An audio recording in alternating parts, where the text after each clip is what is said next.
Welcome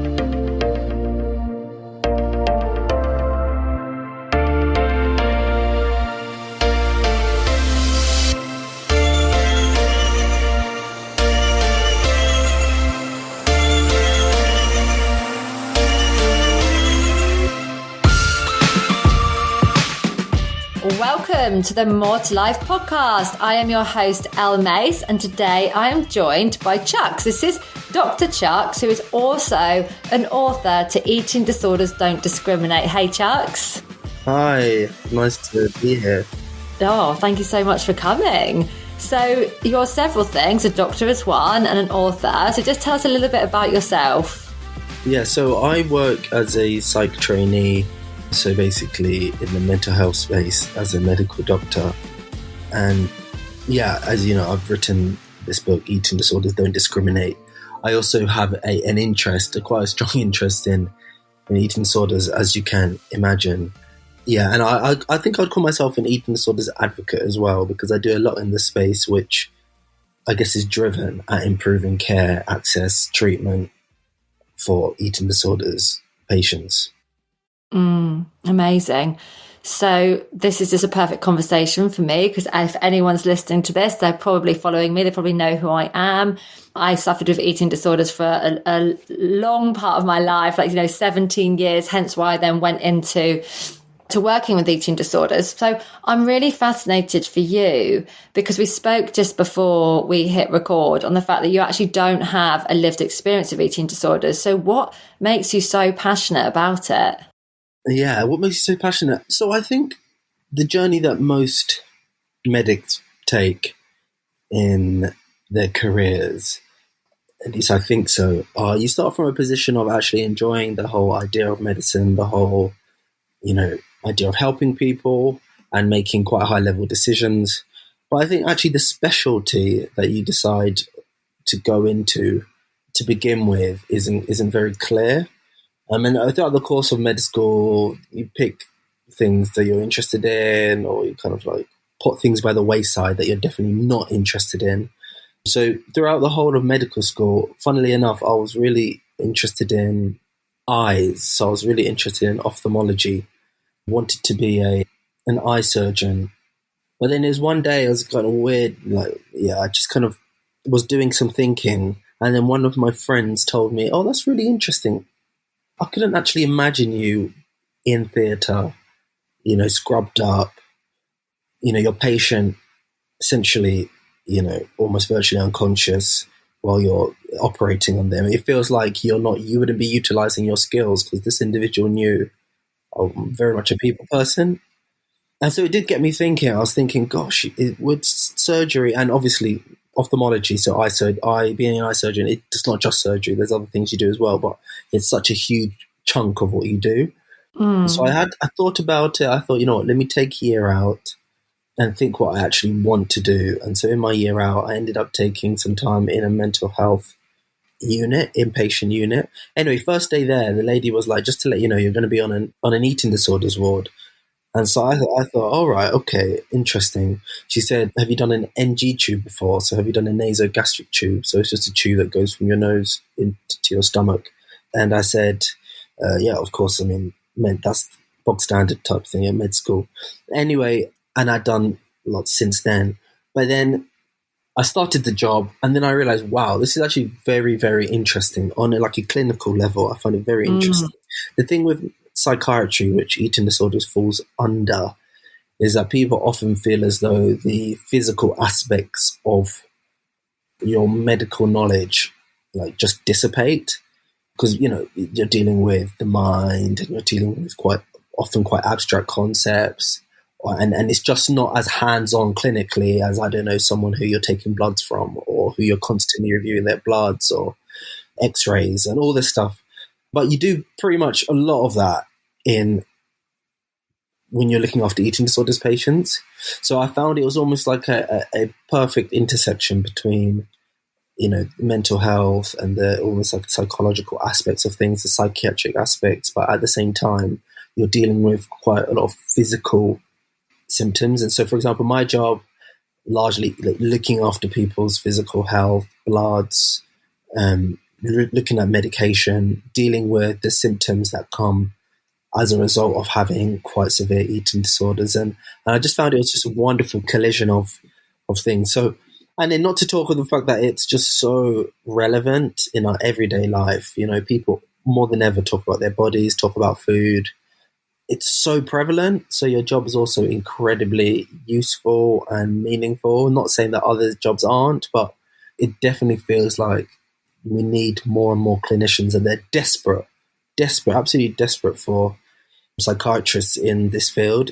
So yeah, I think a variety of those things just have made me really interested and passionate about it. And then since then, I've just generated more interest in, I guess, other things from that, such as underrepresented groups within the eating disorder space.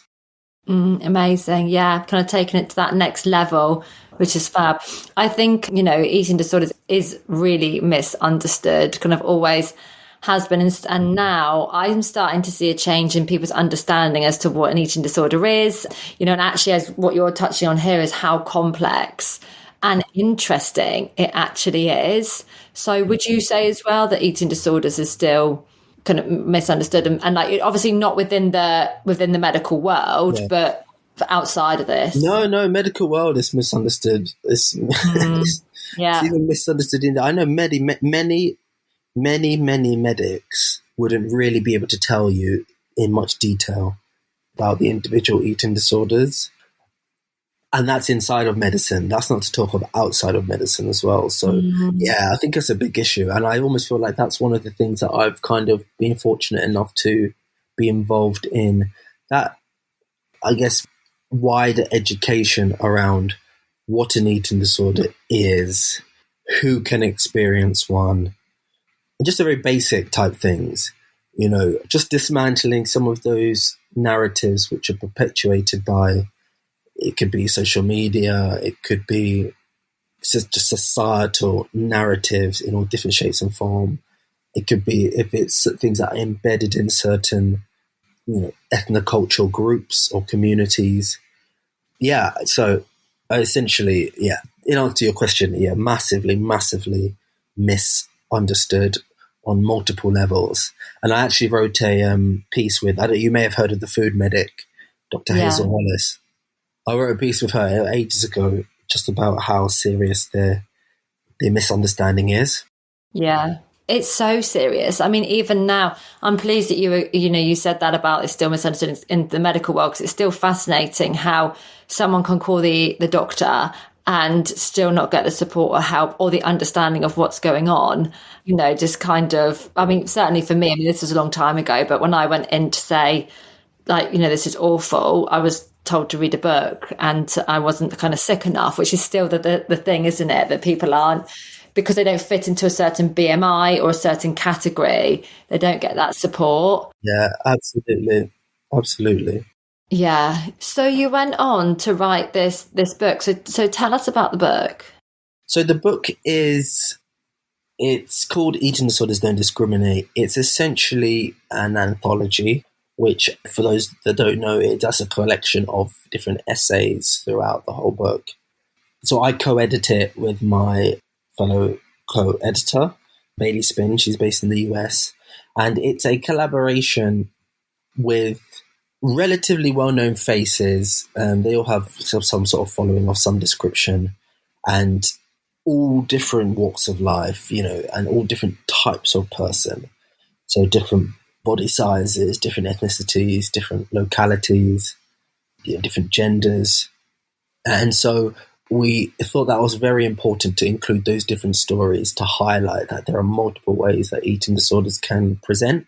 Because there is a narrative that is just, you know, literally, unless you're a young white female, you know, who is super wealthy, and it's not possible for you to experience one. And there's also this narrative that you have to be skinny to have one, whereas we know that the vast majority of eating disorders, you're either normal-bodied or you're larger-bodied. So there's some of this just gradual education, and some of the stuff may, for those of us in the field, it may feel, to some of us, I guess for many people in the field, like the book offers large amounts of education, but I guess to most of us who work with these patients such as this or people such as this, it may just be common knowledge type thing, but it's quite remarkable the kind of people that have told me, wow, they've learned so much, or, they had no idea that this could be, and they weren't sure about how certain eating disorders present in certain people. So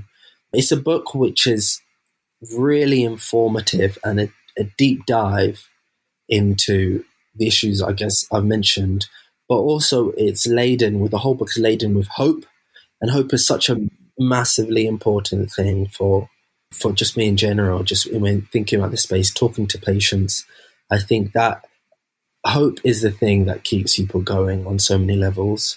It's the thing that also keeps family and friends going, because it can be pretty awful being in the space of a really, really rip-roaring eating disorder. And so we thought it was very important to get those voices.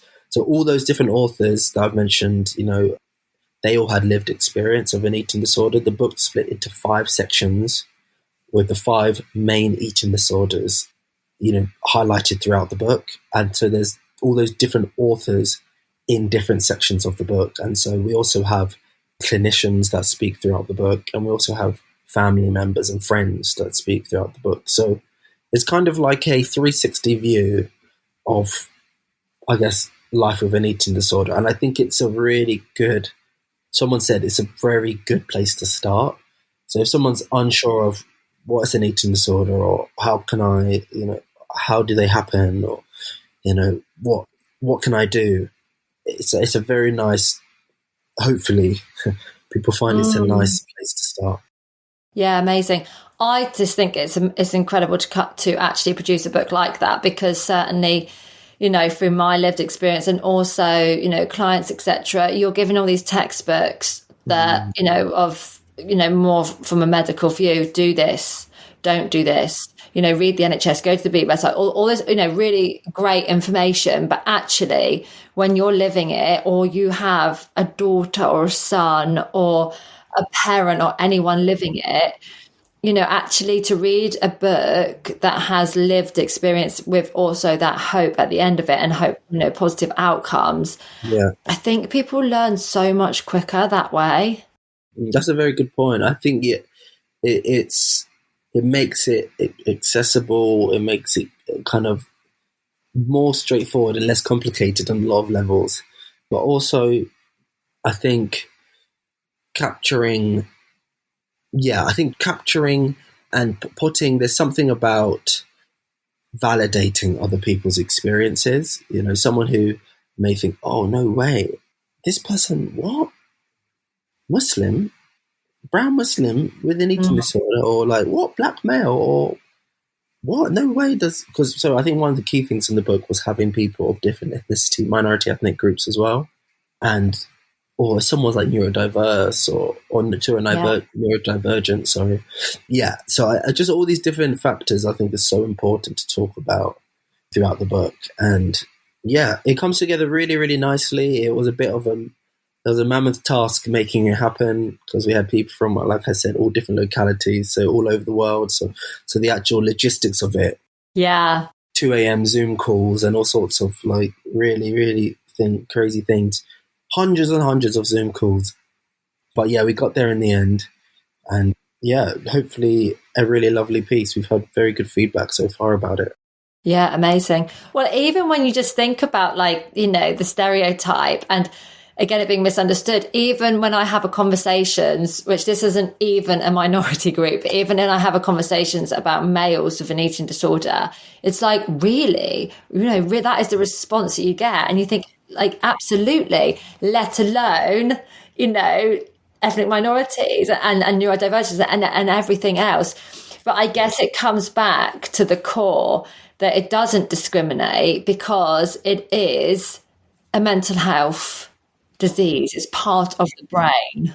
Absolutely. And so as part of my work, and I guess part of the aftermath of the book, so I co-founded a company, Club Majority, which is an organization in which we focus on the care and improved treatment of underrepresented groups in eating disorders. And so you're absolutely right. One of the things that we focus on, one of the eight main domains, is males, because you're absolutely right. The latest research has that males still are less likely to identify themselves that they have an issue, which just goes to show how there's still this very, very strong narrative. There's an internalized narrative that actually this isn't a condition, or these aren't a series of conditions which affect males, that they only affect females. So so it very much they're underrepresented. I definitely can lump males in there as well. Totally. Yeah. So when you've been working how long have you been working as an inpatient psych? I started maybe 5 years ago. So over the last 5 years, have you seen changes in the people that are in there, or actually have you always seen this for the last 5 years, or is it getting? To be honest, there hasn't been that less. From my perspective, mainly working with inpatients, there hasn't been that much change. No, there hasn't. However, where I work now, in a very densely Southeast Asian population, I come across a lot more. Which is quite interesting, because I'm not entirely just in eating disorder spaces now. I'm working across the mental health spectrum, so I'm seeing a lot more. I think there are issues with the system, issues of how the patients end up arriving in patient units. I think there's a heck of a lot of barriers in the way, some intentional, some unintentional. And it's a shame. So what you're getting is people, I guess, suffering in silence in the community, or they maybe reach out to their GP, which I think you may have alluded to earlier, and then people can turned away because they're deemed as either not being sick enough, or they're just assumed. A classic one is if it's a minority ethnic patient, they're just deemed to have something else. Mm-hmm. It's funny. It's very funny. The assumption that they have an eating disorder will not be made. Whereas if it was someone, I don't know, someone comes with restrictive illness with, let's say, some purging behaviors, the assumption is made that it often, obviously not always, that it's something else. And so it's small things like that, which, like you mentioned earlier, just education, educating the wider public, but not just the wider public, the actual clinicians themselves, really, really important. Because especially when the majority of mental health care is delivered by GPs, like primary care, lots of it is there. Not everyone ends up having a psychiatrist or a psychologist. Lots of it is just low-level stuff, which happens on a level of general practice. So we're missing a trick there. We definitely need to do more to make sure that we address that issue and redress the balance. Are you feeling tired, stressed out, and just like you can't catch a minute?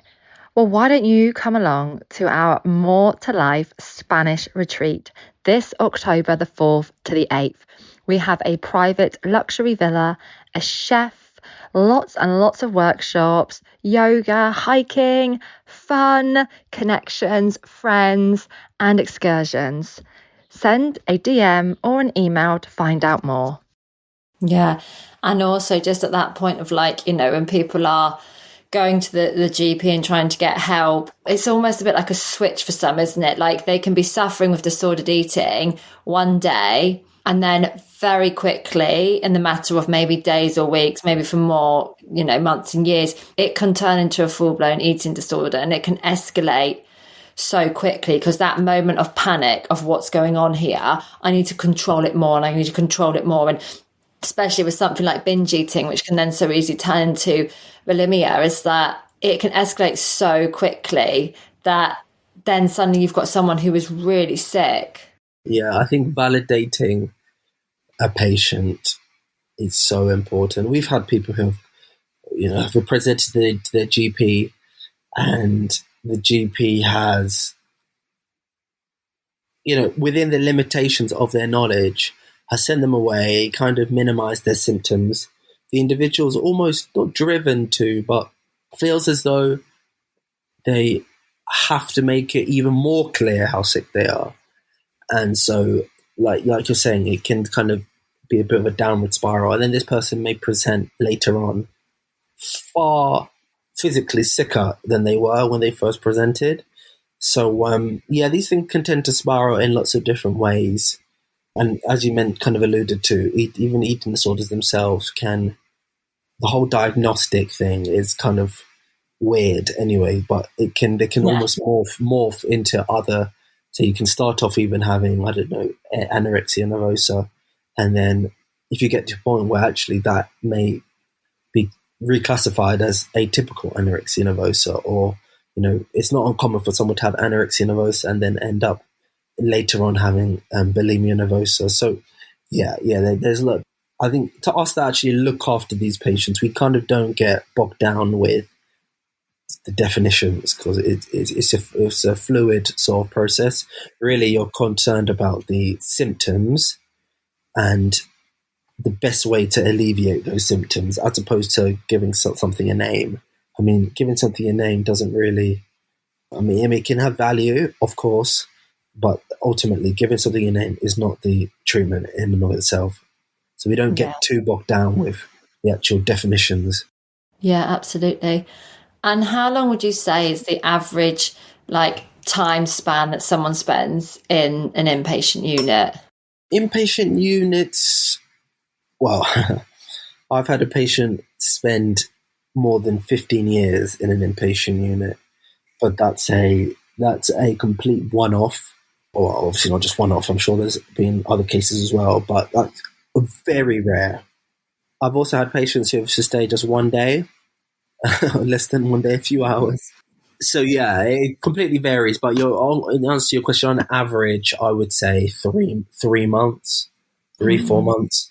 There's a push to, for patients to be in hospital for slightly less time, almost like a kind of a crisis intervention in and out, because I think that over-reliance on inpatient services / institutionalization, which is always a worry if the longer someone stays in hospital, the gradient of or the transition from going inpatient to outpatient can be so huge. If you're inpatient, and it's not just the food aspects, you have people doing your cleaning of the table, or organizing your time, and all these things, which sweeping your room, all these different stuff which are part of the functionality of a human being.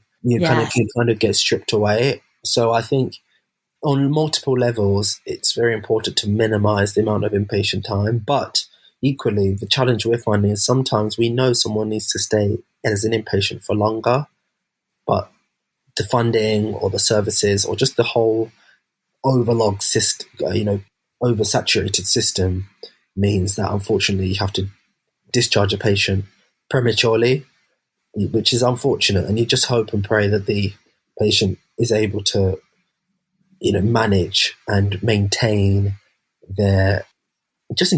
maintain the good work that they've done as an inpatient.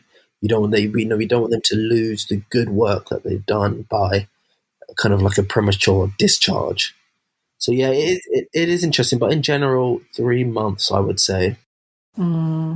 Yeah, it's kind of like I think also, well, we live in a world of quick fixes, don't we? Where, people can have surgery to fix something pretty quickly, maybe something that isn't even broken anyway or wrong.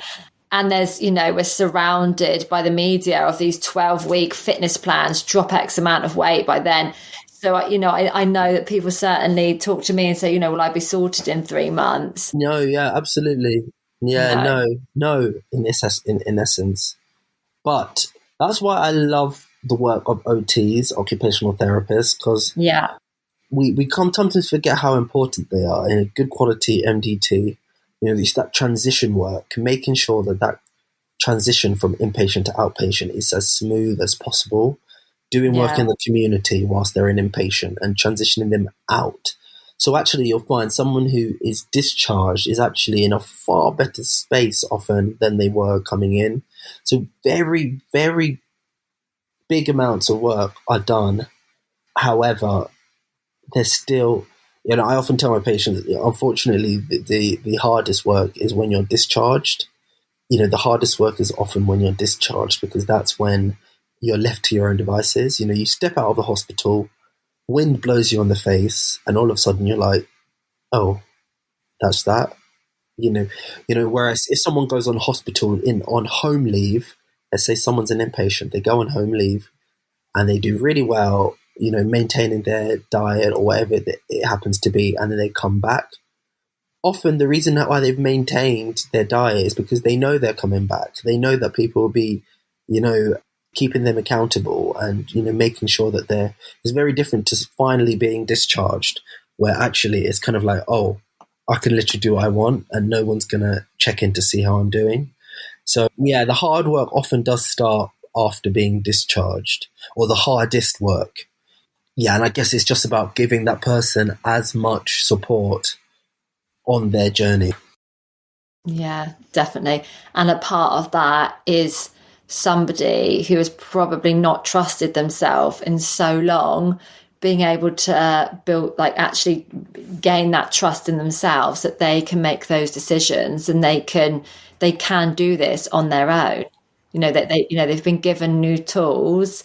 But I think that kind of failing, that narrative of, not trusting yourself, failing all the time, is just so strong for people. Yeah, absolutely. Absolutely. Giving people that sense of hope.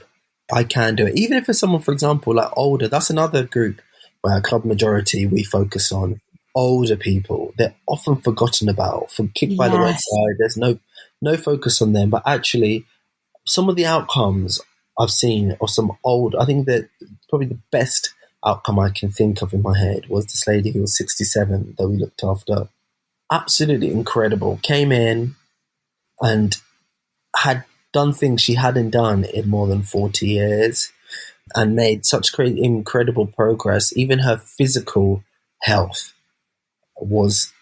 she visibly, to the eye, the physical health, in terms of the quality of her skin, just some of the things that she was really, really struggling with, you could just see was absolutely unbelievable. So this is the thing with, like I mentioned earlier, eating disorders do really affect the entire body and all sorts of body systems.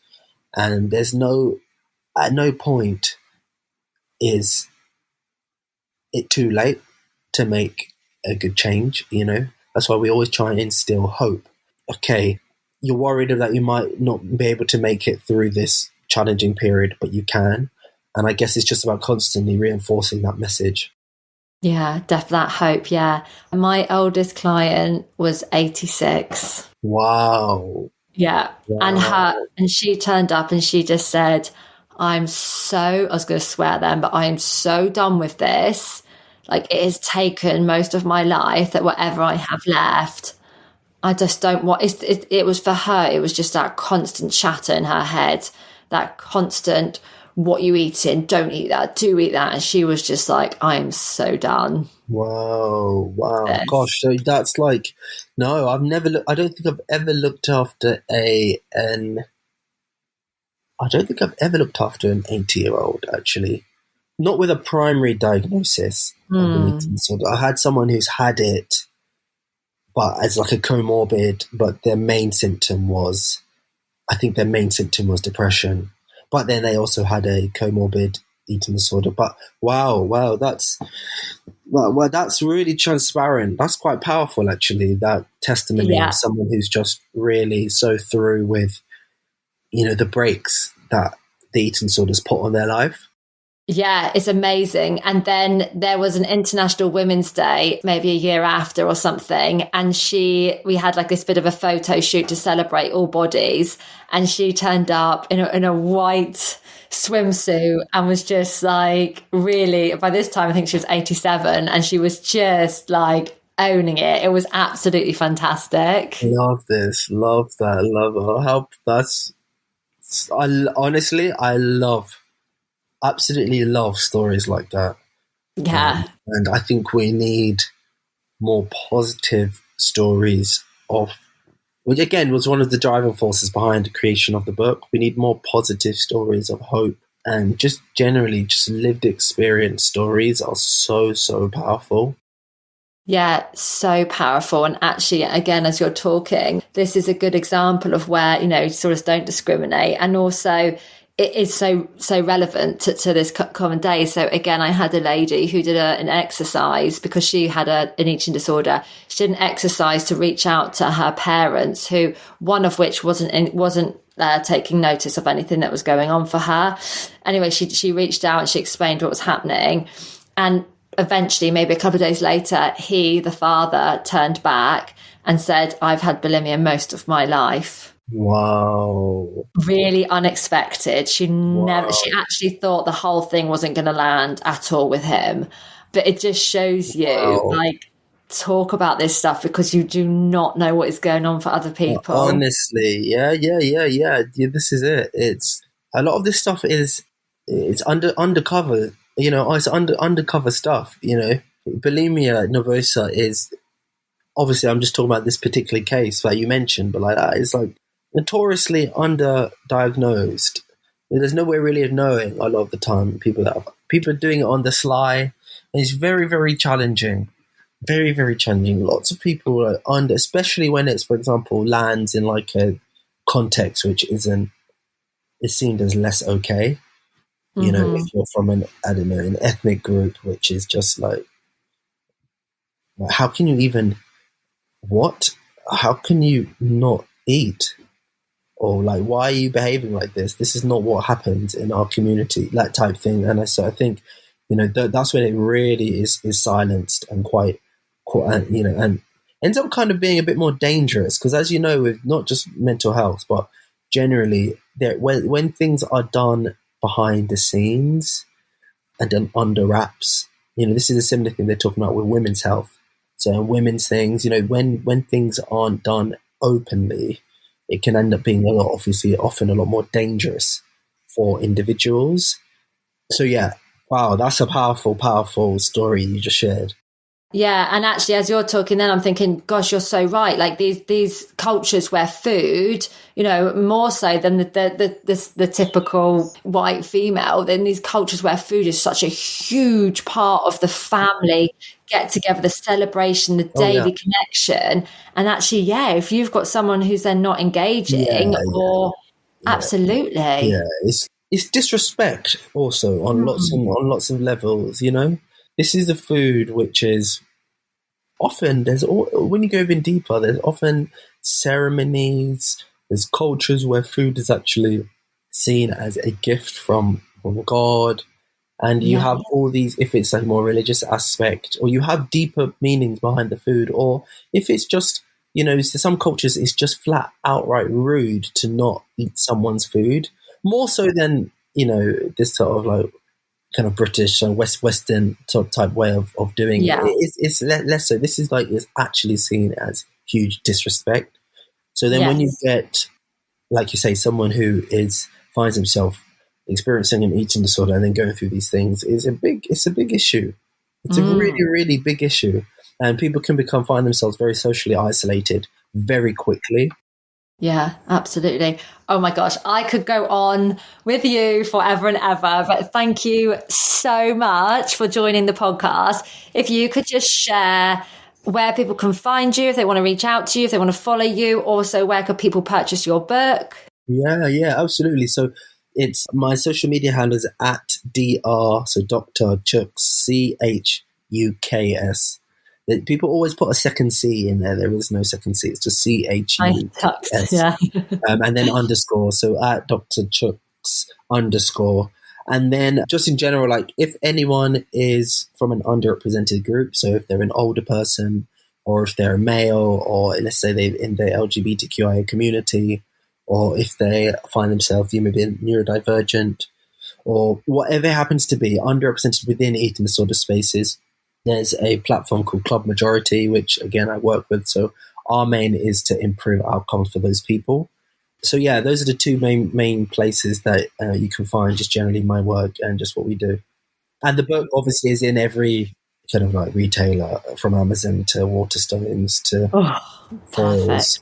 Yeah. Amazing. I'll drop all of this into the show notes as well. Have a fabulous day. And thank you so much. Thanks so much. Thanks, Elle.